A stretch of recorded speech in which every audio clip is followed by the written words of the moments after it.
Himalayan mountains more than 2,500 years ago. The kingdom was ruled by King Shuddhodhan and his queen was named Mahamaya. One night, Queen Mahamaya had a startling dream. In her dream, the elephant with the 6 dust from heaven touches her right side with the lotus flower it holds in its trunk.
In the morning, holy man enters.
The holy man said the dream meant that Queen Maya was going to have a child, would be a great leader of humankind.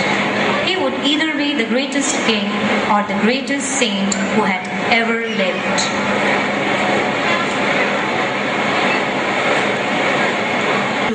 And she gave birth to a magnificent boy. 9 months, Shuddhodhan and Queen Mahamaya named their prince Siddhartha, meaning he who achieves his aim.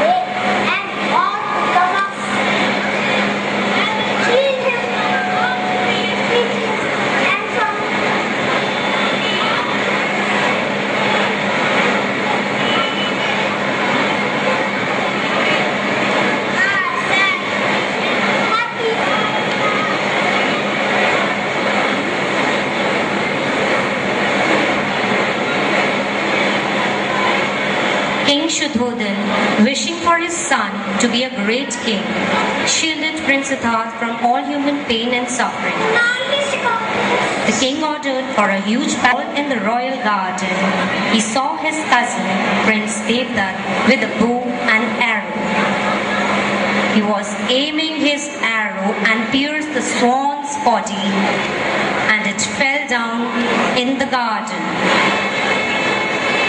Siddhartha ran and reached the swan's injured body. He picked the bleeding bird and gently pulled out the arrow from the wing. He nursed the swan gently and lovingly. Oh my Lord! Who could have possibly have done this? How cruel! Look at the poor bird! When Devdutt came to claim the swan, Prince Siddhartha refused to give it to him.